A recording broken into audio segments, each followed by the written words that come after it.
poder y autoridad. Lunes, un lunes más, las 10 de la mañana, y lo hacemos como cada lunes, sin fallar, despertando con Jesús, con el pastor Alberto Ares. Pastor, ¿qué tal? Buenos días. Buenos días, David, ¿qué tal? ¿Cómo estás? ¿Cómo estamos? Yo de maravilla, gracias a Dios, no me puedo quejar. ¿Y tú Gracias a Dios, estupendo, la verdad, pastor. Me alegro, estupendo. me alegro. Qué maravilloso, de verdad. Sí, Un día más, de verdad, siempre lo decimos, qué privilegio el poder levantarnos, el poder dar gracias a nuestro Dios y poder estar vivos un día más, como siempre digo, y poder a lo mejor remediar los errores que cometimos el día de ayer, ¿no? Así es, lo que pasa es que a veces ya de tantas veces que Dios nos ha dado, nos ha extendido su misericordia y nos ha vuelto a regalar un día más de vida, a veces ya no lo valoramos. Sí. Pero siempre hay que dar gracias a Dios por un nuevo día. La Biblia dice que las misericordias de Dios son nuevas cada mañana. Cada día tenemos una oportunidad que Dios nos está dando, exactamente. Bueno, pastor, comencemos hablando, si le parece, último culto, Morrojable, 6 de la tarde, Puerto Rosario, 11 de la mañana, por favor. Exacto. Antes déjame, por favor, mandarte saludos, porque si no, entonces ya se enfadan conmigo. Vino el otro día una hermana desde Argentina. Quería conocernos, quiso venir a conocer la iglesia. Y vino, se llama Lucy también, su hermana no vino, pero también me mandaron saludos, se llama Genara, desde allí, desde Argentina, escuchan este programa y me decía, por favor, salúdame a David, que me encantan los programas, o sea, desde allí, desde Argentina, si no recuerdo mal, desde Buenos Aires, no me hagas mucho caso, pero creo que era desde Buenos Aires, estas dos hermanas, que Lucy nos vino a visitar, nos mandan saludos para ti. Qué bueno, muchas gracias, Lucy, de verdad, un saludo desde aquí, desde Fuerteventura también para ti, y qué linda tierra Argentina, ojalá algún día pueda ir a visitarla, de verdad que sí. Sí, señor. Gracias, de verdad. Bueno, pues ahora sí, si quieres te comento un poquito de qué estuvimos hablando la semana pasada en la iglesia, y me situé en ese momento donde se está llevando a cabo lo que nosotros conocemos como la última cena. En aquel entonces no se conocía así, la última cena. Ese momento donde Jesús, por última vez antes de ser crucificado, se reúne con sus discípulos y ahí están cenando. Y quiero recalcar que esta cena era una fiesta tradicional judía, que todavía a día de hoy se sigue celebrando. Los judíos tienen varias fiestas obligatorias a cumplir, 3 concretamente. Una de ellas es la Pascua.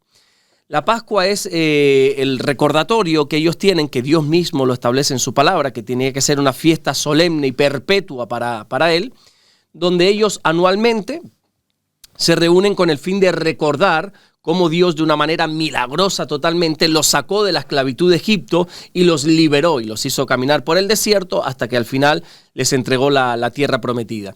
Todo esto Dios logró sacar a su pueblo a través de la libertad que trajo la sangre de un cordero. Déjame explicarte un momentito sí, porque esta historia es preciosa. Dios trae varias plagas sobre Egipto. ¿Te suena esto? Lo de las 10 plagas de Egipto. El agua se convertía en sangre, la plaga de los piojos, la plaga de las ranas, la plaga de las úlceras, así 10 plagas, pero en la última era la plaga de los primogénitos. Ya Faraón, el que mandaba sobre Egipto, no quería traer libertad, ya su corazón se había endurecido muchísimo, no había manera de que, aún viendo los juicios de Dios, porque las plagas son juicios de Dios, aún viendo esos juicios de Dios, él decide, no voy a liberar a los hebreos, no los voy a dar libertad.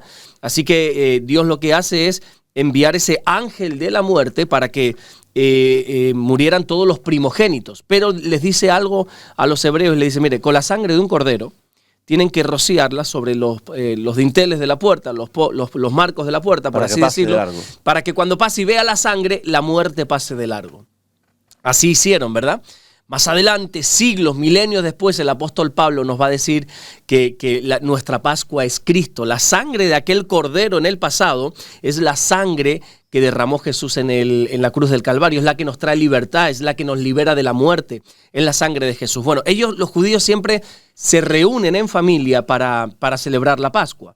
Hay varias cosas que hay que hacer en esa cena, como por ejemplo comer un cordero, que tenía varias características. Ese cordero, en especial ese día. Los demás días tú lo podías cocinar y preparar como quisieras, pero en el día de la Pascua, Dios, por alguna razón, que ya después entendemos con la luz que trae el Nuevo Testamento, por alguna razón le dice al pueblo de Israel, ese cordero lo vas a cocinar de tal manera, da un montón de especificaciones, pero dice en concreto, no vas a quebrar ningún hueso suyo. O sea, el cordero tenía que ser cocinado tal cual, no se podía quebrar ningún hueso suyo. Curiosamente, casualmente, Jesús en la cruz vivió toda clase de sufrimiento, latigado, le pusieron una corona de espinas, lo escupieron, le clavaron las manos, le clavaron los pies, le clavaron el costado, pero ningún hueso suyo fue quebrado, ¿verdad? Entonces, esto nos muestra cómo el Cordero que nos libera a nosotros ya no es un animal físico, sino que es Cristo. Cuando Juan el Bautista vio a Jesús, dijo: he ahí el Cordero de Dios que quita el pecado del mundo. Bueno, lo que te quiero decir es que esta cena la estaban llevando a cabo todos los judíos, no era algo excepcional del Señor con sus discípulos, no, todo que practicaba la fe judía estaba reunido en esa noche. Y ahí estaba el Señor con sus 12 discípulos y ahí suceden muchísimas cosas. Ya hemos hablado de alguna de ellas, otro en algún momento si quieres podemos resumir todo lo que pasó, pero el Señor hace algo un tanto chocante porque están ahí en medio de esa cena, de ese momento alegre, porque la cena de la Pascua era un momento alegre, y dice el Señor lo siguiente, a sus 12, le dice: uno de ustedes me va a traicionar. Imagínate, ¿no? Como Señor, que corte, tremendo, ¿no? Estábamos aquí disfrutando, estábamos aquí cenando, estábamos aquí, dice la Biblia que estaban cantando himnos, incluso momento alegre, y el Señor ahora como que nos corta el rollo, ¿no? Y dice: uno de ustedes me va a traicionar. Ahora, ahí empieza ya un debate, dice la Biblia, todos empiezan a discutir entre sí quién iba a negar quién iba a traicionar al Señor. Por ahí uno dice: seré yo, Señor, seré yo, todos diciendo seré yo, seré yo. Judas es el único que dice: seré yo, maestro, y el Señor le dice: tú lo has dicho. Tú eres el que me vas a traicionar, tú lo has dicho. Bueno, ¿y qué he dicho yo? Bueno, es que todos me están llamando Señor y tú has dicho: seré yo, maestro, porque yo no soy tu Señor. Todos menos uno. Porque Juan dice: ¿quién es, Señor? ¿Quién te va a traicionar? Juan tenía claro que no lo iba a traicionar. Bueno, pero en medio de esa discusión, donde están los 12 ahí como los 12 que no se ponen de acuerdo, ¿quién va a ser? ¿Tú eres el traidor? No, tú, no se ponen de acuerdo. Entonces Jesús clava sus ojos en Pedro y le dice algo directamente a él, algo personal. Y le dice: Pedro, Satanás me ha pedido para zarandearte, pero yo he rogado por ti para que tu fe no falte. Y entonces Pedro, no sé si tú lo sabes, David, pero Pedro es un bocaza. Pedro es una persona que no tiene filtro. Pedro es una persona impulsiva, impetuosa. Pedro es alguien que no tiene filtro entre la mente y entre la boca y dice las cosas sin pensar. ¿Conoces gente así, no? Que boca chancla, ¿no? Sí. Yo usé la expresión bocaza y ya me parecía fuerte, ya boca chancla. Bueno, es que boca chancla solo lo entendemos aquí en Canarias, yo creo. Pedro era un boca chancla. Yo creo que el mejor adjetivo que lo puede calificar es un boca chancla, exactamente. Es alguien que actúa por impulso, es alguien impetuoso, alguien que no mide consecuencias, alguien que le da lo mismo lo que tenga que ver. Él dice lo que tiene que decir. Y entonces el Señor le está diciendo: mira, Pedro, que va a pasar esto. Satanás me ha pedido para zarandearte, no te preocupes, yo he rogado por ti para que tu fe no falte y una vez vengas vas a confirmar a tus hermanos. Pedro, en vez de recibir las palabras de Jesús, dice: no, Señor, esto no va a ser así, porque yo antes muero que negarte. Yo, si me fuera necesario, yo iré contigo a la cárcel. Y ahí es cuando Jesús le dice: mira, Pedro, escúchame una cosa. No alardes tanto de tu fe. No presumas tanto de tu espiritualidad, porque esta noche, no te estoy hablando de mañana, pasado, dentro de un mes, esta misma noche, Pedro, me vas a negar. Y me vas a negar no una ni dos, 3 veces me vas a negar. Aquel que estaba alardeando y todo, ahora el Señor le está diciendo: Pedro, no seas así de boca chancla, porque me vas a negar. A mí me gusta estudiar la vida de Pedro, David, porque de verdad es que se mete en cada berenjenal, en todos los follones de la Biblia, Pedro está metido de por medio. Mira, por ejemplo, en una ocasión cuando Jesús le dice por primera vez a sus discípulos: me es necesario subir a Jerusalén porque allí voy a padecer, ya les está como corriendo un poquito el velo, les está mostrando lo que va a suceder, que va... Le está spoileando. Exactamente, le está haciendo como un... Spoiler. Es que son unas expresiones muy modernas para mí. Le está haciendo un spoiler, ¿no? De lo que iba a pasar en Jerusalén, de que lo iban a crucificar, iba a ser muerto, iba a padecer mucho por mano de los religiosos, le dice Jesús. Y el Señor está abriendo como su corazón, ¿no? Les está diciendo lo que va a suceder. ¿Qué hace Pedro? Escúchame esto, David. Dice la Biblia que toma a Jesús, se lo lleva a un lugar aparte y comienza a reconvenirle. Reconvenirle significa corregirle, exhortarle. Empieza a decir al Señor: Señor, tú estás equivocado. Esto no es así. Es que es un bocaza, es que es un boca chancla. Señores, en ningún caso esto acontezca, le dice al Señor. Y veo cómo este impetuoso Pedro es capaz de echarle la bronca a Jesús. Que no filtra lo que tiene que decir y es capaz de tomar al Señor y llevárselo a un lugar aparte y decirle: te estás equivocando, Señor. Es algo increíble de verdad. Luego hay otra ocasión, por ejemplo, cuando, no sé si conoces el pasaje de la transfiguración. No. En un momento dado, Jesús coge a 3 de sus discípulos, entre ellos Pedro. Pedro está metido en todo berenjenal, ya te lo advierto. Cuando vayas a leer el Nuevo Testamento, en todas las historias está Pedro de por medio. Entonces Jesús se lleva a 3 de sus discípulos, si no recuerdo mal, son Juan, Jacobo y Pedro, se los lleva a un monte alto y ahí sucede algo increíble, algo que es un momento celestial, es esos pocos momentos que suceden cuando el cielo se fusiona totalmente con la tierra, y dice la Biblia que Jesús se transfigura delante de ellos. Es lo que se conoce como la transfiguración. Es un momento donde Jesús hace bajar el cielo a la tierra. Es algo totalmente espiritual esto. Y está como en el cielo, y de repente aparece al lado de Jesús Elías y Moisés. Personajes de la historia ya de siglos y milenios anteriores aparecen ahí y están teniendo una conversación. Jesús, Moisés, Elías, wow, están hablando. Es un momento que increíble. O sea, yo me imagino la cara de Juan, de Jacobo, estarían como diciendo, se pone los pelos de punta, qué ¿verdad? Increíble, ¿no? O sea, estamos viendo el cielo, es maravilloso. ¿Qué hace Pedro? Pedro interrumpe ese momento. Es que es un boca chancla. Debería haber usado esa palabra el domingo, David. ¿Verdad? Boca chancla. Es que yo no sé cómo no se me ocurrió antes. Boca chancla. Pedro es un intrépido. Pedro es un impetuoso. Es un impulsivo. Y en vez de gozar de ese momento, en vez de deleitarse de lo que allí está presenciando, interrumpe y dice, mira, escúchame una cosita. Dice, qué bueno sería, dice, literalmente dice la Biblia, que dijo, qué bueno sería que hagamos aquí 3 enramadas, 3 tiendas de campaña y nos quedemos aquí a vivir. Es un comentario tan fuera de lugar, David. ¿Sabes esos comentarios que tú dices, sí, no están fuera, que rompen por completo, estás en armonía y alguien dice algo y tú dices, ese comentario está fuera de lugar? Como decimos aquí, viene uno y la caga. Pues, claro, sí. Sí. Es un comentario que tú dices, no, ese comentario te lo deberías haber ahorrado. Fue tan incómodo ese momento que el propio Dios del cielo, el propio Padre, tuvo que interrumpir eso. Y dice la Biblia que mientras él aún hablaba, literalmente dice así la Biblia, mientras Pedro aún hablaba, tuvo que decir, escuchen, él es mi hijo amado en quien tengo complacencia, a él oíd. El padre tuvo que decir, Pedro, cállate, chico, escucha. Porque hay veces que lo mejor que podemos hacer, David, es callar, guardar silencio.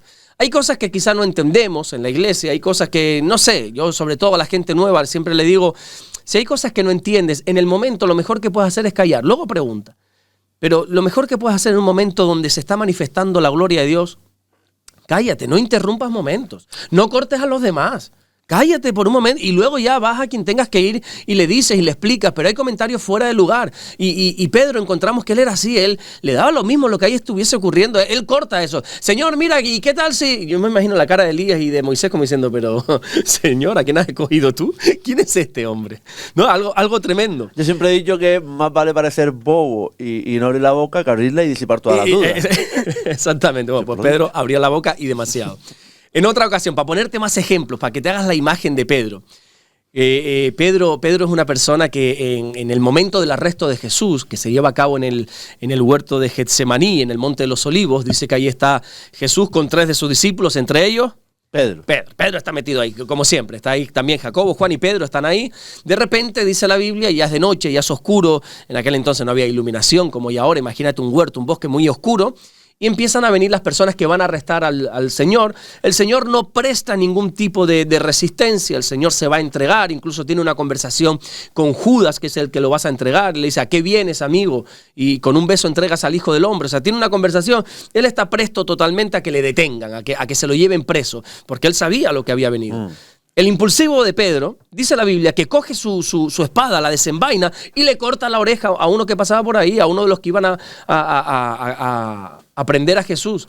Fue un momento también tan incómodo que el Señor tuvo que detener todo ese espectáculo, recoger la oreja tirada en el suelo y colocársela nuevamente. Hizo un milagro, ¿verdad? Y le pudo restaurar la oreja a este hombre y le dice, Pedro, pero vamos a ver, o sea, ¿qué estás haciendo? ¿No te das cuenta que quien hierro mata, a hierro muere? ¿No te das cuenta que esto es un error lo que acabas de hacer? Y Pedro no medía consecuencias. Y por otra parte, yo decía el otro día también, Pedro, ya son 3 años caminando con Jesús, ¿qué haces todavía con una espada? A ver si me entiendes. Yo creo que a estas alturas de la película ya tú deberías confiar un poquito más en el Señor. Y le hacía como esa hice ese lanzamiento a la iglesia, decir, oye, que a veces llevamos mucho tiempo o presumimos de llevar mucho tiempo en el Señor y todavía seguimos cargando cosas que no están bien, seguimos cargando espadas que no deberíamos cargar ya. Pero te pongo el último ejemplo. Mira, en la última cena, aparte de esta conversación que Jesús le dice a Pedro de lo de Satanás me ha pedido para zarandearte, sucede algo tremendo. Y es que Jesús, que es el rabino, es el maestro, es el líder espiritual de ellos, dice que se levanta, coge una toalla, coge un lebrillo con agua y se postra frente a sus discípulos y comienza a lavarle los pies. Nuestra cultura europea y moderna y actual no entiende absolutamente qué está pasando aquí, pero yo te lo explico. En aquel entonces no había zapatos como los que tenemos ahora, no había tenis, se caminaba descalzo y los que más económicamente tenían sandalias, pero no tenían los pies cubiertos. En aquel entonces no había carreteras, no había caminos como los de hoy, era todo tierra, era todo barro. Los animales estaban sueltos, imagínate, el barro se juntaba con los excrementos. Entonces los pies era un nido de infecciones, tenías que estar lavándolos constantemente. ¿Qué se hacía, qué se acostumbraba a hacer en las cenas? Bueno, se contrataba a alguien, lo más normal es que fuera de la clase social más baja, clase social pobre, incluso esclavos, que en aquel entonces estaban permitidos, para que cuando se llegase a la cena, el esclavo se postrase y lavase los pies de la gente, de los invitados. O sea, la persona que lavaba los pies era la persona más pobre, más desechada, más marginal, de la clase social más baja. Y es Jesús, el maestro, el que se levanta y comienza a lavarle los pies a los discípulos. O sea, es un momento como antes, como el de la transfiguración, es un momento glorioso, es de esos momentos que tú dices, ¿qué está pasando aquí? ¿No? Algo glorioso. Yo me imagino, dice la Biblia, que empieza a lavar Jesús los pies uno a uno. Yo me imagino Juan disfrutando de ese momento, incluso Tomás, el que dudaba, Bartolomé, todos los discípulos disfrutando de ese momento. Y llega Pedro, se pone delante de Pedro, le va a lavar los pies y le dice, espera un momento, Señor. Es increíble. Yo te lo cuento en forma chistosa, pero es que cuando lees esto en la Biblia dices, pero Pedro, ¿cómo puede ser así? Dice, no, Señor, no, jamás te permitiré que me laves. Lo siento, pero no. Esto es una ofensa para mí. Lo siento, pero nunca permitiré que me laves los pies. Y le dice Jesús, mira, Pedro, quizás lo que yo hago ahora tú no lo entiendes, pero lo vas a entender después. Si no te dejas lavar por mí, no puedes tener parte conmigo. Ahí me detuve unos instantes en la predicación y resalté esta frase. Quien no se deja lavar por el Señor, no tendrá parte por el Señor. Podemos creer en Dios, podemos estar incluso en las cosas de Dios, estar en la iglesia, pero quien no se deja lavar por Jesús, no puede tener parte con Él. Cuando Jesús le dice esto, Pedro dice, bueno, Señor, entonces lávame desde los pies hasta la cabeza, lávame entero. Pasa de la nada al todo. Es que es un bocaza, es totalmente impulsivo. Entonces, bueno, para llevarte al caso, Jesús le está diciendo a Pedro lo que va a suceder y Pedro corrige al Señor. Y le dice, no, yo dispuesto estoy contigo a ir a la cárcel, a mí me da igual que si Satanás me ha pedido, que esto no es así, Señor, yo estoy dispuesto. Es increíble porque Pedro tenía la capacidad de llevarle la contraria a Dios, de decirle a Dios cómo se tenían que hacer las cosas. Y aunque nosotros nos podamos ahora reír y no burlar ni mucho menos, y estoy intentando darle un tono jocoso a esta enseñanza, pero es algo serio, nosotros también en cierta manera muchas veces le hemos llevado la contraria a Dios. Quizá no hemos sido tan osados como Pedro de decírselo a la cara, pero sí con nuestros actos le hemos llevado la contraria a Dios. Dios dice algo en su palabra y nosotros que creemos que nos la sabemos todas, le llevamos la contraria. Ponía varios ejemplos, pero para ir al grano, no quiero tampoco desviarme en tantos detalles, pero muchas veces nosotros le hemos llevado la contraria a Dios también con nuestros actos. Y yo digo, ¿por qué Pedro era así? ¿Por qué Pedro le lleva la contraria al Señor? ¿Por qué Jesús le dice a Pedro, mira, que va a pasar esto y esto, que tu fe va a ser probada, Pedro, que Satanás me ha pedido para zarandearte y yo he rogado por ti? Y Pedro dice, no, mi fe es fuerte, yo nunca te voy a negar y aunque me fuera necesario yo moriría. Yo digo, ¿por qué Pedro respondió de esta manera? Claro, la respuesta fácil, David, sería decir, bueno, Pedro, que era un boca chancla, me encanta esa expresión, debería haberla usado, estoy arrepentido de no usarla. Pedro, que era un boca chancla, nosotros podríamos pensar, bueno, él simplemente estaba presumiendo de su fe. Él quería quedar, como siempre, por encima de los demás y él quería presumir de su fe. Él quería alardear que estaba por encima de los demás, porque hay gente así, ¿no? Que le gusta alardear y para él levantarse tiene que pisar la cabeza a los demás. No estoy diciendo que Pedro fuera así, ni mucho menos, pero hay gente que dice que lo que aquí estaba haciendo Pedro era presumir de su fe. Pero ¿sabes qué? Yo creo que no. Yo creo que Pedro aquí no estaba ni alardeando ni presumiendo. Yo creo firmemente que Pedro tenía ese concepto de él. Pedro se veía como un tipo fuerte en la fe. Pedro no es que quisiera llevarle la contraria a Jesús, no es que quisiera presumir delante de los discípulos, no. Es que Pedro estaba convencido que antes moría que negar al Señor. Él estaba convencido de eso y la Biblia nos dice, mira, cuidado, que el que piense estar firme, cuidado que no caiga. Y es que a veces nosotros tenemos conceptos de nosotros mismos que no son reales. Yo he conocido a mucha gente que alardea de una fe, de una relación con Dios, de una comunión íntima con Dios, que a la hora de la verdad, David, no tienen ni fe, ni comunión, ni intimidad, ni nada. Pero ellos piensan que sí, que son personas maduras, personas que como llevan muchos años o algunos años en el Señor, ya son maduras, pero los sientas un momentito y les exhortas en algo y enseguida se ofenden o enseguida cualquier cosita, ¿no? Hay un ejemplo de esto muy interesante. Una congregación de un lugar en la antigüedad llamado La Odisea. La Odisea era una iglesia que constantemente estaba presumiendo. No te extrañes si algún día ves iglesias por ahí que lo único que hacen es presumir de sí mismas y de sus logros y de sus... Las hay. Que si las hay. Y no muy lejos de aquí. Bueno, continuemos para que no me tires de la lengua, David. Esta iglesia de la Odisea presumía, y ellos, dice la Biblia, que ellos se creían ricos, que se creían que no tenían necesidad de nada. Tanto es así que Dios tiene que enviarles un mensaje. Tiene que interrumpir ese momento y enviarles un mensaje. Como el momento de la transfiguración que Dios tiene que cortar y dice, mira, Pedro, escucha a mi hijo, anda. Cállate por un momento y escucha. No seas así de boca chancla. En este caso, con la iglesia de la Odisea, Dios tiene que enviar un mensaje y le dice, mira, ustedes están diciendo que son ricos, que te has enriquecido y que no tienes necesidad de nada. Pero yo os digo, dice Dios, que son unos desventurados, miserables, pobres, ciegos y desnudos. ¿Te das cuenta? La visión que ellos tenían era totalmente diferente a la visión de Dios, a la realidad. Y es que a veces pasa así, tenemos un concepto de nosotros que no es real. Yo recuerdo, David, cuando yo era pequeño, bueno, no pequeño, adolescente, ya había conocido a la que hoy es mi mujer, ya estábamos de novios, yo empecé con mi mujer con los 14 años, siempre hemos estado juntos, y hubo una época, no sé, yo sabes que yo soy de Tenerife, yo no sé si aquí en Fuerteventura estuvo esta época hace 20 y pico años del Wistrol. ¿Sabes lo que es el Wistrol? Sí, que te pone ancho, ¿no? Exactamente. Sí. Bueno, allí en Tenerife, para que le decían a la gente que era culturista, no, el Wistrol, ahí va el Wistrol. El Wistrol, exactamente. En Tenerife eso era el pan de cada día. Veías a todos los chiquitos que un día eran así y al día siguiente estaban todos fuertes. Fuertes de arriba, porque de abajo eran las patitas así, parecían croissants, ¿no? Sí. Iban caminando. Y era así. Había uno, David, que yo me reía mucho, pero yo es que me reía, de verdad. Porque era flaco, pero flaco. Pero él se ponía su camisa de tirante y caminaba así. Y todo el mundo lo veíamos y decíamos, mira tu país. el tipo yo no sé qué pensará para caminar así cuando no tiene ni un músculo, es puro hueso este tipo, ¿no? Y sí, es verdad que nos reíamos y nos burlábamos porque era algo ridículo, hasta que uno le dijo, pero mira, escúchame una cosa, ¿tú por qué te vistes así? Dice, ¿por qué me he visto así de qué? Dice, sí, ¿por qué te vistes así? ¿Tú no te das cuenta que estás haciendo el ridículo? Dice, ridículo, no, yo estoy fuerte. Dice, pero ¿tú por qué pones los brazos así? Dice, no, es que a mí los músculos de aquí no me dejan bajar los brazos. Y a la medida que ese chico iba hablando, nos dimos cuenta que él no estaba fingiendo, él se creía fuerte.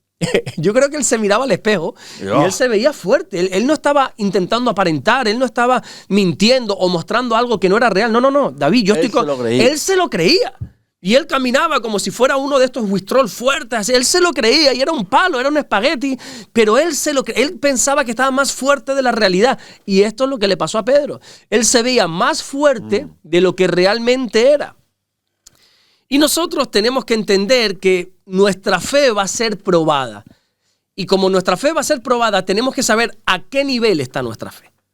¿Hasta dónde estoy dispuesto a soportar? ¿Hasta dónde estoy dispuesto a aguantar? Porque a veces creemos tener una fe que no es tan fuerte como pensamos, ¿verdad? Jesús le dice a Pedro, Satanás te ha pedido para zarandear. Yo lo primero que encuentro aquí es que el enemigo no puede hacer nada sin que Dios le dé permiso. Fíjate, Satanás no fue a zarandear a Pedro, no. Tuvo que pedir permiso a Jesús para zarandear a Pedro. Y aquí me centré unos minutos porque es importante, considero que es importante recordarle a todas las personas que ahora están pasando por momentos difíciles, momentos como podríamos decir aquí usando esta ilustración, momentos de zarandeo, momentos complicados, que aunque Dios no sea el autor de ese daño o de esa circunstancia, por alguna razón Dios sí la ha permitido. Dios ha dado el derecho, o no el derecho, Dios ha dado el permiso al enemigo para que haga eso. El claro ejemplo lo tenemos en la historia de Job. Quien le cuesta entender lo que estoy diciendo, que se lea la vida de Job. Encontramos a Dios diciéndole a Satanás, ¿has visto a mi siervo Job? O sea, presumiendo de él. Dios está presumiendo de Job. Tú has visto un hombre tan íntegro, no hay persona como él. Sin embargo, después le da permiso a Satanás para que ataque su vida. Y le dice, mira, puedes hacer con él lo que quieras, solamente te pongo una condición, no toques su vida, no le mates. Puedes tocar su familia, puedes tocar su salud, puedes tocar sus negocios, puedes tocar todo, pero su vida no. Y en esa historia lo vemos, cómo Satanás acaba con todo lo de Job menos con su vida. Y uno dice, ¿cómo es posible que el mismo Dios que unos versículos antes está presumiendo de Job, ahora le esté diciendo a Satanás, atácale con violencia? ¿Cómo es posible, no? ¿Cómo es posible que si Dios nos ama tanto, permita que pasemos ciertas pruebas? Ahí tenemos que tener, creo yo, pastor, una visión o una creencia tan fuerte, tan espiritual, sí. Porque muchas veces es lo que está comentando, ¿no? ¿Cómo es posible que permita eso, no? ¿Cómo es posible, si nos ama tanto, si nos quiere, cómo permite que pase ese tipo de cosas, ¿no? Exactamente, y es una pregunta que todos en algún momento de nuestra vida nos hacemos. Sí. Y que hay gente que no es que se le haga un momento de su vida, es que no sale de esa pregunta por algo que pasó.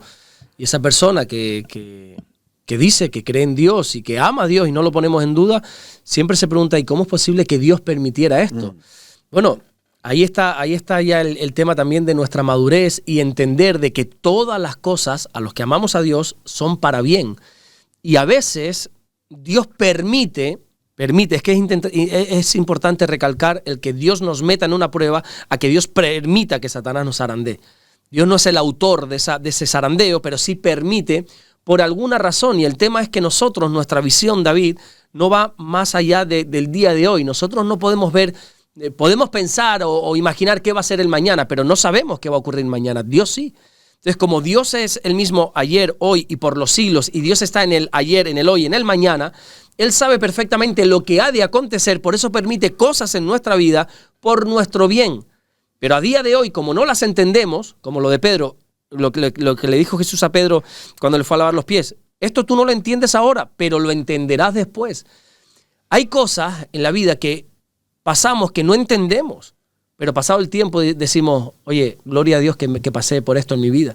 Yo hay circunstancias en mi vida que he sufrido, que he llorado, que me he metido en momentos muy desesperados, pero que a día de hoy, pasados los años, he dicho, bendito sea el Señor que me hizo pasar por eso. O sea, gloria a Dios que yo pasé por esa situación, porque si no, no abro los ojos en algún aspecto, o no logro salir de algún lugar donde estaba, o no. Gloria a Dios que Dios permitió eso, ¿no? Que a lo mejor no fue el propio Dios el que lo hizo, sino que permitió que el enemigo hiciera algunas cosas, y gloria a Dios que Dios permitió esa circunstancia en mi vida para que yo ahora esté donde estoy. Y valorar lo que se tiene. Exactamente. Entonces, a mí me llama la atención que Jesús le dice a Pedro, Satanás me ha pedido para zarandearte, pero yo he rogado por ti para que tu fe no falte. Es decir, la lógica humana diría, no, Señor, si Satanás te pide para zarandearte, dile que no. O sea, bloquea ese ataque. Dile que no, Señor. No, sin embargo, Jesús no le impidió. Jesús simplemente dijo, tranquilo, voy a orar por ti. Sí, bueno, pero ora para que no sea atacado, Señor, no para que la fe no falte en medio del ataque. Es interesante esto. Esa es la lógica humana, ¿no? La lógica humana, exactamente. La lógica humana sería, Señor, que no sea atacado, ¿no? Sin embargo, Jesús a donde apuntó es a la fe. No, yo quiero que tu fe no falte. Yo quiero que en medio de tu prueba tu fe no falte. Porque la fe, David, es lo más importante que tenemos. Mueve montañas. Exactamente. Dice la Biblia que sin fe es imposible agradar a Dios. Lo que agrada a Dios de nuestra parte es nuestra fe. Y nosotros lo podemos perder todo en esta vida, como lo perdió Job. Perdió Job la casa, la familia, sus bienes, sus riquezas. Lo perdió absolutamente todo, pero no perdió la fe. Y nosotros lo podemos perder todo menos nuestra fe, porque si no perdemos la fe, podemos volver a levantarnos. El justo cae 7 veces y 7 veces Dios nos levanta a través de la fe. Pero si perdemos la fe, ahí se nos desmoronó la vida. Entonces lo que nosotros tenemos que cuidar es nuestra fe. Y yo hacía esta advertencia, no como un anunciador de malas noticias, no, es que la Biblia lo dice, oye, nuestra fe va a ser probada. Y yo le decía a la gente, y es lo mismo que le digo a toda la gente que te escucha, sabes que tu fe va a ser probada. Tu fe en algún momento de la vida va a ser probada, porque así lo dice la Biblia. Tu fe va a ser probada cuando ores por alguna circunstancia, cuando ores por una, qué sé yo, por poner un ejemplo, cuando ores por una sanidad y esa sanidad no llegue. Tu fe va a ser probada cuando todos tus planes que habías armado, que habías creado, que habías pensado, imaginado, se desmoronen y todo lo que habías imaginado para tu vida ahora tome otro rumbo. Nuestra fe va a ser probada de muchas maneras, ¿verdad? Y es ahí cuando nosotros tenemos que aferrarnos a la fe y decir, como Pablo le dijo a Timoteo, yo sé en quién he creído. Así le dijo Pablo, yo sé en quién he creído. Nosotros tenemos que saber que en quién hemos creído, que hemos creído en el Dios Todopoderoso. Y si Jesús oró para que la fe de Pedro no faltase, eso a mí me enseña que la fe puede faltar, que la fe se puede debilitar, que la fe que Dios ha depositado en nosotros incluso, dice la Biblia, la podemos dejar morir. Y Jesús dice, no, yo he orado, yo estoy orando para que tu fe no falte. Y tenemos que trabajar para fortalecer nuestra fe. ¿Cómo se fortalece la fe? Bueno, la Biblia dice que la fe viene por el oír y el oír la palabra de Dios. La fe es por escuchar la palabra de Dios, pero lo que pasa es que esa palabra oír, la mejor traducción sería obedecer. Oír y obedecer en la Biblia es lo mismo. Exactamente, la traducción más exacta sería la fe viene por el obedecer y el obedecer la palabra de Dios. Nuestra fe se fortalece cuando obedecemos la palabra de Dios. La fe también se fortalece a través de la oración. Cuando nosotros oramos y clamamos, es que nuestra fe está siendo edificada. Y también, lógicamente, Santiago, la carta de Santiago nos enseña que nuestra fe se fortalece cuando tenemos obras de fe. Porque la fe sin obras es muerta, dice la Biblia. Pero vamos a responder ya para terminar y tener un tiempito de preguntas. Vamos a responder a la pregunta de ¿por qué Dios, que es un Dios todopoderoso y que tiene el poder de frenar todo ataque, lo permite?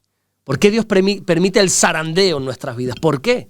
Bueno, yo creo que la respuesta fácil sería porque Él sabe que esas situaciones nos acercan más a Él.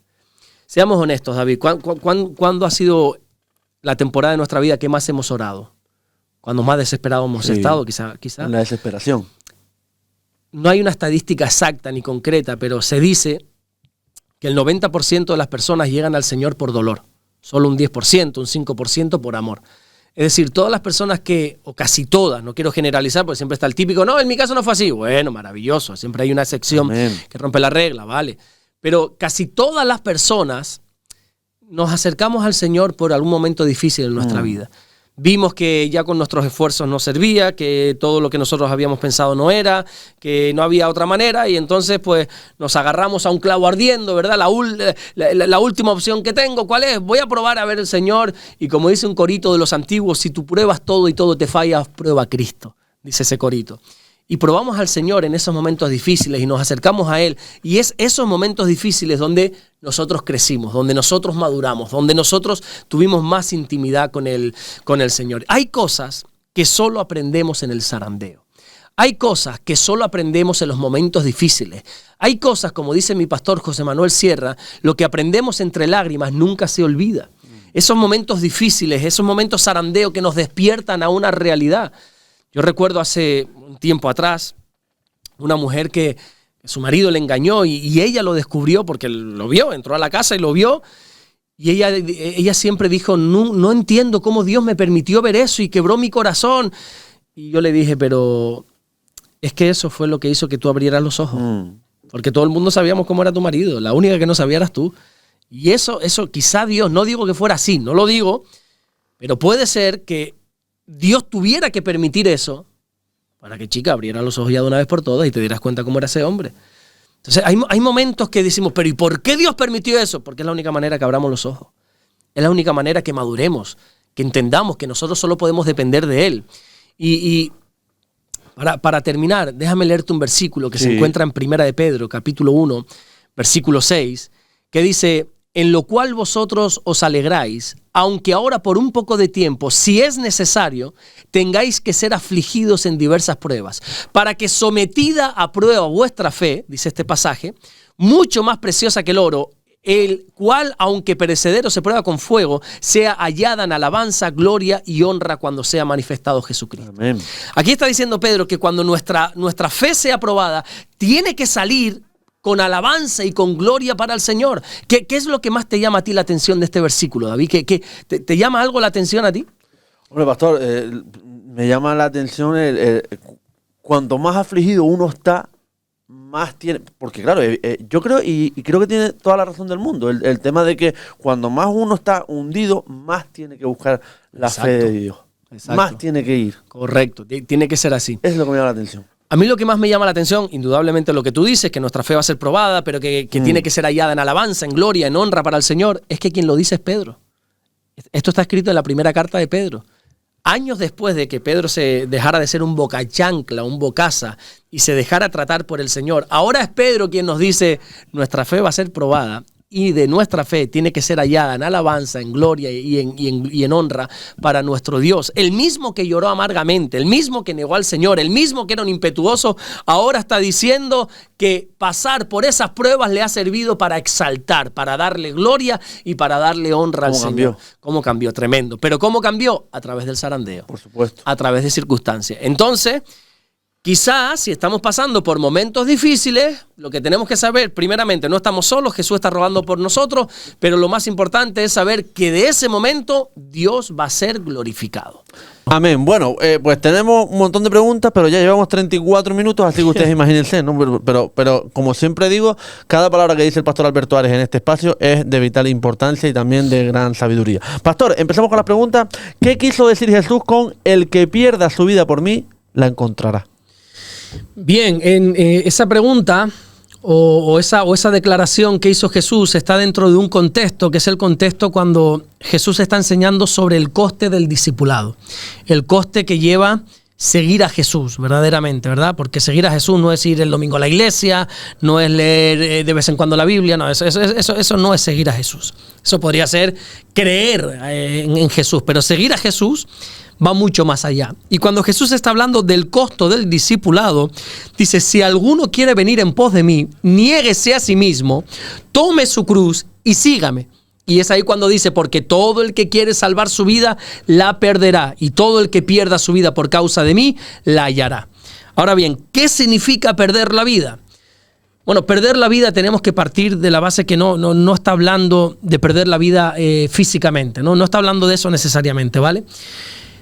Cuando Jesús dice que tenemos que perder nuestra vida, está hablando de que nosotros tenemos que renunciar al control de nuestras vidas. Tenemos que renunciar a nuestros planes, renunciar a nuestros intereses, renunciar a nuestro orgullo. No sé si a ti te cuesta, pero a mí me cuesta y mucho, porque todos tenemos más o menos, pero todos tenemos orgullo. Ese renunciar la vida es renunciar a nuestro orgullo, renunciar a nuestros deseos, a nuestras ambiciones carnales que tenemos. Es decir, suelto las riendas de mi vida para que ya no viva yo, mas viva Cristo en mí, como dijo el apóstol Pablo. Lo que Jesús está diciendo es, mira, si tú te aferras a vivir para ti mismo, si te aferras a tu comodidad, a tus sueños, a tu voluntad, al final vas a terminar perdiendo la verdadera vida. Pero si tú estás dispuesto a entregar todo absolutamente para Dios, tus planes, tus proyectos, tus metas, absolutamente todo, ahí es cuando creo que vamos a descubrir lo que realmente significa vivir. El mensaje de Jesús es una paradoja, es perder para ganar. Yo te voy a dar un consejo, David, con el Señor nunca eches cuenta. Con el Señor nunca hagas cálculos, porque en el Señor menos es más es menos, es mejor dar que recibir, lo poco es mucho para Dios, la mayor ofrenda que se dio fue una viuda pobre que echó por ahí una monedita suelta. Los cálculos con Dios no sirven. No valen, Dios no calcula, las matemáticas de Dios no son nuestras matemáticas. Para nosotros unos pocos panes y unos pocos peces sirven para alimentar a unos poquitos, para el Señor sirvió para alimentar a multitudes. Es decir, con el Señor las matemáticas no sirven. Y a veces hay que perder para ganar. Nuestra mente nos dice, no, eso no es posible. Si pierdes, pierdes. Pero no, Jesús dice, si pierdes tu vida, la vas a ganar. Hay una parábola muy, muy hermosa. La parábola yo le llamo del necio. Un hombre que tuvo siempre la oportunidad de acercarse a Dios, pero era una persona de estas ambiciosa, una persona que siempre miraba por sus negocios, que está bien, no está mal mirar por los negocios, ni por el dinero, ni mucho menos. Desgraciadamente vivimos en un... La avaricia es un pecado, ¿no? La avaricia es un pecado, y como la idolatría, dice la Biblia. La Biblia compara la avaricia con la idolatría. No tengas avaricia, que es idolatría, dice la Biblia, porque Claro, al final la avaricia es... al dinero. Exactamente, es un amor al dinero, que sabes que la Biblia dice que la raíz de todos los males, ¿cuál es? El dinero. No, ¿No? el amor al dinero. Bueno. El dinero no es malo, el amor al dinero sí. Sí. El dinero es bueno y se puede usar para grandes cosas. Ahora, cuando tú conviertes el dinero en un Dios, cuando el que rige tu vida es el dinero, O lo pones antes que nada. ¿No? exactamente, ahí está el problema. Una vez le hablaba a uno del Señor, mira, tienes que abrir tu corazón al Señor y tienes que creer en Jesús. Me decía, para mí mi Dios es este, y se tocaba el bolsillo, es este el dinero. Y yo, bueno, está bien. Está fatal, ¿no? Porque ese Dios es muy traicionero.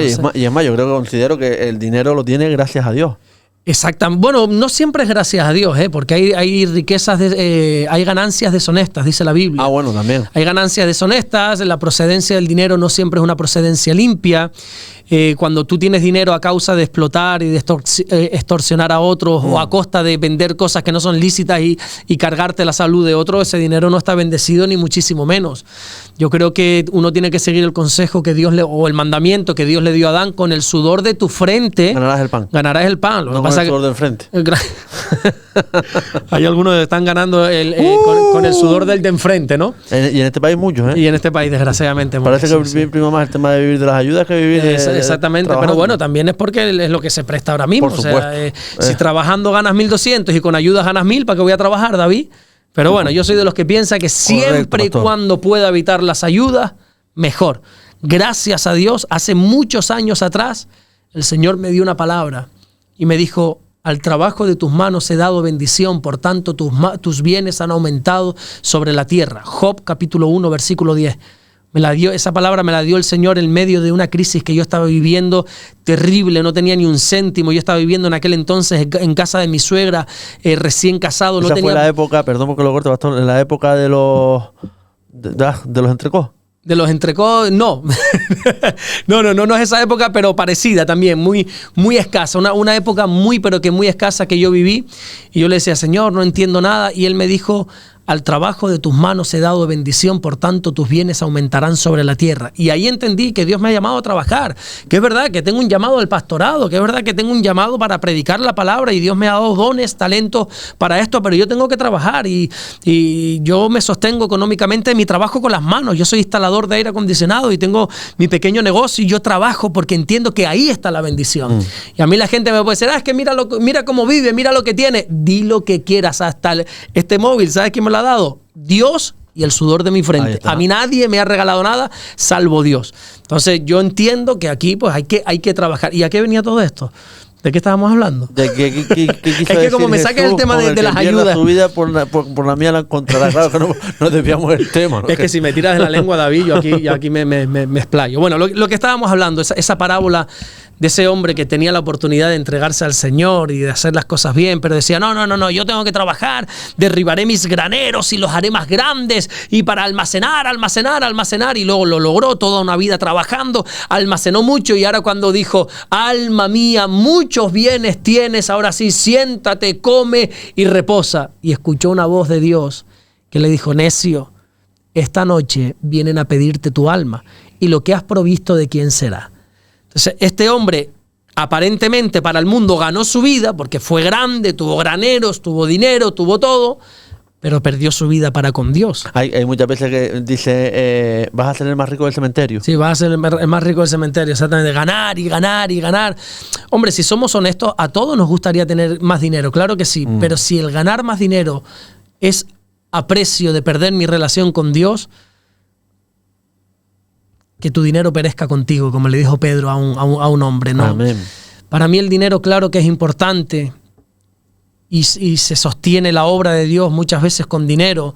Sin dinero no se podrían regalar Biblias, sin dinero no se puede pagar los locales de la iglesia, sin dinero no se puede sostener a tantos obreros que hay ahora mismo, sin dinero no se puede hacer absolutamente nada.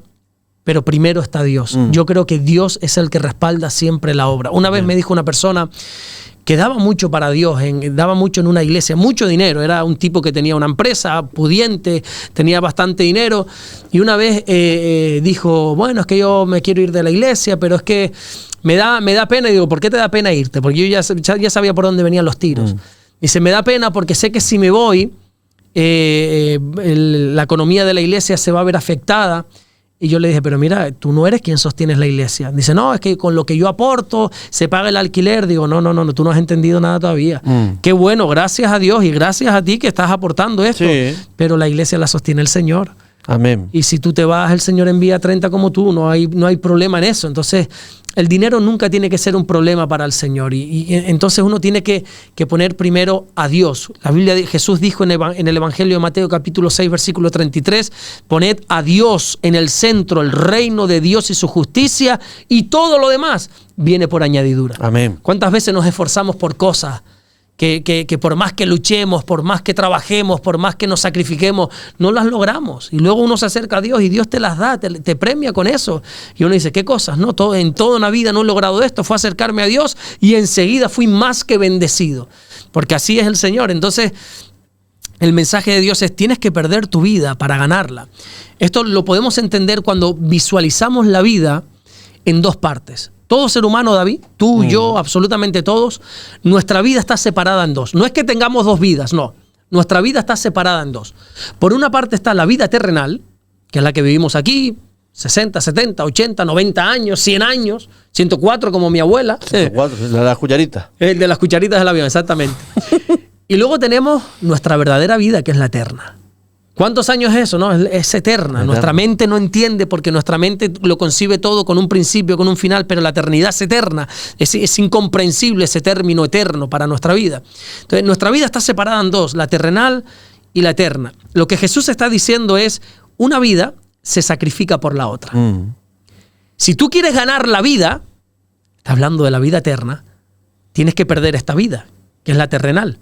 Tienes que renunciar a los deseos, a todos esos placeres, tienes que renunciar a eso para poder después tener una vida buena, una vida eterna. Ahora, si quieres ganar tu vida, como hizo este de la parábola, que ganó su vida aquí con graneros, con dinero, pero pierdes la vida eterna. Necio, esta noche viene a pedirte tu alma. Es como la vida del trabajador y del estudiante. La vida terrenal también está separada en dos. La vida del estudiante, la vida del trabajador. Y una se sacrifica por la otra. Si tú en tu vida estudiantil te la pasas vacilando, fugándote, haciéndote pella, no haciendo caso, siendo un rebelde, pues ya sabes los trabajos que te van a esperar, ¿verdad? El día de mañana, pues a llorar al valle, como se suele decir. Ahora, si en tu vida estudiantil siembras esfuerzo, sacrificio, estudias mientras otros están de fiesta, te quemas las pestañas estudiando, leyendo, ¿qué trabajo vas a tener? Uno mejor que el otro. Claro. Entonces, una vida se sacrifica por la otra. Lo mismo pasa con la terrenal y con la eterna. ¿Qué vida quieres ganar tú? Yo lo tengo claro. Yo quiero seguir la enseñanza y el consejo de Jesús. No te hagas tesoros aquí en la tierra, sino háztelo arriba en el cielo. Yo quiero ganar la vida eterna. Y para ganar la vida eterna, tengo que renunciar a mucho aquí. Tengo que perder la mía aquí. Yo muchas veces, si hablamos, por ejemplo, en temas de trabajo, yo muchas veces digo, a mí me iría mejor en otro lugar trabajando. Por ejemplo, en Tenerife, cuando mi padre tenía su negocio, su empresa, yo trabajaba con él. Yo podría haber seguido con la empresa de mi padre y ganar dinero, David, que tú no te puedes ni imaginar. O sea, no estamos hablando de millonadas, pero para mí que todavía 1.000 euros me deslumbran, yo podría estar muy bien económicamente, pero yo dije, ese no es el camino. El camino es servir a Jesús. ¿De qué me sirve tener tanto si al final eso va a estar a precio? Estoy hablando de mí porque yo tengo un llamado con el Señor, ¿vale? No todo el mundo tiene que hacerlo. De hecho, la iglesia también, el reino de Dios también necesita gente rica, gente pudiente, que aporte, que bendiga también. Pero, ¿a qué precio estamos ganando nuestro dinero? Yo le digo siempre a la gente, si ganar ese dinero, si ese trabajo te priva de las cosas del Señor, creo que tienes que poner en balanza. ¿Qué es lo que más quieres? Entonces a veces hay que perder la vida aquí para ganar la vida allá. Amén. Bueno, nos quedan varias preguntas, pero nos queda tiempo para una pregunta sola nada más. ¿Cuál es la diferencia, pastor, entre seguir una doctrina y seguir a Jesús? Bueno, que que la doctrina al final es religión, la doctrina es la letra, la palabra es religión, y seguir a Jesús es tener una relación. Yo siempre digo, bueno, yo no, muchísima gente, una frase muy típica entre los cristianos que decimos que nosotros no tenemos una religión, sino que tenemos una relación. Hay mucha gente que sigue la doctrina, la enseñanza, y está bien y es necesario, pero la doctrina te tiene que llevar a la relación con Jesús. Si tú sabes mucho de Biblia, si eres muy conocedor de la palabra de Dios, si te sabes la Biblia de pe a pa, de Génesis a Apocalipsis, te sabes absolutamente todo, pero no conoces a Jesús, no has entendido nada. Tenemos el caso de los fariseos, ¿verdad? En la época del Señor, los fariseos era gente erudita, era gente que sabía, era gente sabia. Nosotros hoy usamos el término fariseo como para, eres un fariseo, eres un hipócrita. Vale, está bien, eran hipócritas, pero los tipos eran unos cocos. Eran unos de cocos hablando de inteligentes, eran sabios, eran personas conocían la ley de Dios a la perfección. Sin embargo, ese Mesías en el que ellos creían, en el que ellos esperaban, se presentó y no lo supieron reconocer. No supieron reconocer que ese hombre que tenían delante es el Mesías que ellos estaban esperando. Es más, no es que no lo reconocieran, es que se lo llevaron a los romanos para que lo crucificaran. Entonces, al final, ¿qué estaban siguiendo ellos? Una doctrina, pero no estaban siguiendo a Jesús. Lo que nosotros tenemos que hacer siempre es seguir a Jesús, porque al final, mira, la doctrina es verdad que informa, pero Jesús transforma. Y eso es lo bonito. ¿Es necesaria la doctrina? Por supuestísimo que sí. Hay que leer, hay que estudiar, hay que empaparse de la doctrina, pero vuelvo y repito, la doctrina no es el camino. Jesús es el camino. La doctrina sirve para conocer a Jesús. Si tú conoces mucho de doctrina, pero no conoces a Jesús, no has entendido absolutamente nada. Hay que saber doctrina, pero que la doctrina es lo que nos va a llevar a Jesús, que es la verdadera palabra. Juan, el Evangelio de Juan, comienza presentando a Jesús como el verbo hecho carne, como la palabra, la Biblia encarnada. Y aquellos fariseos tenían la Biblia encarnada, la Biblia que se la sabían de memoria, el Antiguo Testamento, la Torá, la tenían enfrente y no la reconocieron. Ellos tenían una doctrina, pero no tenían a Jesús. Bueno, no da tiempo para una más, porque ha sido breve en esta explicación. La verdad que me gusta escucharlo. ¿Se puede amar a Jesús, pastor, sin amar a los pobres, marginados y pecadores como Él lo hizo? Voy a calificar a cambiar un poco la pregunta. Vale. Te voy a responder tal cual tú me has preguntado, sí, pero sí. Tú me preguntas si se puede amar a Jesús sin amar a los necesitados, marginados, pobres. Sí. Yo te voy a responder más concretamente. No se puede amar a Jesús sin amar a los demás, ya sean pobres, marginados, ricos. No. La Biblia dice que si alguno dice yo amo a Dios, pero no ama a su hermano, ese tipo es mentiroso. ¿Cómo es posible que digas amar a quien no ves si no logras amar al que ves? Entonces, no se puede amar a Jesús y no amar a las personas, en la condición que sea. Ahora, cuando nosotros nos vamos a los necesitados, evidentemente, la misericordia, el amor que el Espíritu de Dios ha derramado en nuestros corazones, nos lleva a ponernos en la piel del necesitado, ¿verdad? La Biblia dice llorar con el que llora, con los pobres, con los marginados. Jesús fue en su ministerio terrenal alguien que abogó mucho por la necesidad, que estuvo mucho con los necesitados. Él se acercaba a los leprosos. Los leprosos vivían en las leproserías. Todavía queda alguna por ahí. En Tenerife hay una leprosería. Sí, pero bueno, ya no está funcionando desde hace décadas, ¿no? Pero que todavía está allí en Santa Cruz.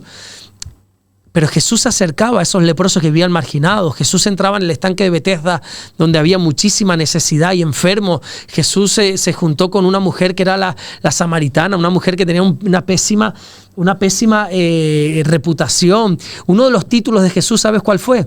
Amigo de pecadores. Jesús se acercaba a los necesitados, estaba con ellos y siempre. Entonces yo creo que una persona que verdaderamente ame a Jesús, ama a este tipo de personas también, a los necesitados, y los quiere ayudar porque estamos movidos a misericordia y somos como ese buen samaritano que vemos la necesidad y movidos a misericordia ayudamos. Muchas veces no ayudamos con dinero porque quizás no tenemos, o sí, no lo sé. Pero ayudamos también echando una mano en lo que podamos. Hay una anécdota de un pastor. ¿Tenemos 2 minutos más? 2 minutos. Vale, 2 minutos. Si no me corta, me quitas el micro y acabamos. Hay una anécdota que contó una vez un pastor. Yo estuve presente en ese culto hace muchos años atrás. Esto fue en Tenerife. Y decía que, había un mendigo por la puerta de la iglesia siempre. Y un día este mendigo le escribió una carta al pastor. La carta decía: pastor, te felicito. estás haciendo un buen trabajo porque tienes una gente extraordinaria. Son todos muy amables, son todos muy, muy espirituales y cada vez que me ven siempre oran por mí, yo les pido comida y ellos oran por mí, yo les pido abrigo y ellos oran por mí y todos oran, pero una vez se van yo sigo teniendo hambre, sigo teniendo sed y sigo teniendo frío. ¿Qué te quiero decir con todo esto? Que está bien que oremos y hay que orar, pero también hay que ayudar, hay que amar a los que necesitan ayuda, ¿verdad? Y hay que estar ahí. La iglesia tiene que estar ahí siempre ayudando a las personas más necesitadas, como el Señor Jesucristo lo hizo. Pastor, se nos fue el tiempo. Yo creo, no sé si nos da tiempo para la última pregunta. Si son 2 minutos, sí podemos hacerlo. Manda saludos o busca alguna pregunta para esa, que yo en 2 minutos es que no puedo responder, David. Sí, que lo dejamos ahí entonces. El otro día, mira, si quieres te relleno estos 2 minutos no hay problema. con algo que vi el otro día. Un chico que hace entrevistas, es muy conocido aquí en España, hace entrevistas en los coches a personas famosas, no sé si sabes de quién hablo. No sé el nombre, pero bueno, a mí me sale mucho en las redes sociales y él está hablando muy mal de uno, porque lo entrevistó y yo vi parte de esa entrevista, la verdad que es pésima porque él, todo animado, chico y tal, y le preguntaba y todas las respuestas eran sí, no, sí. Y el entrevistador como, pero mira y sí. Yo creo que no hay nada más aburrido que tú hagas una pregunta y yo te diga, sí. ¿Qué papel juega la oración? Bueno, importantísimo. Entonces, yo lo siento mucho. Yo sé que Damaris mi mujer me dice que yo aburro de tanto que hablo, pero chicos, es que a mí me gusta explicar las cosas. Y a mí me gusta escucharlo, de verdad que sí, pastor. Muchas gracias, de verdad. Gracias a ti, David. Que Dios te bendiga. Una semana excelente. Igualmente, bendiciones. Hacemos un alto en el camino, pequeñito, nada. 2 minutos, aproximadamente 3, y enseguida regresamos con más información aquí en Radio Televisión Sur Fuerteventura. No te vayas hasta ahora.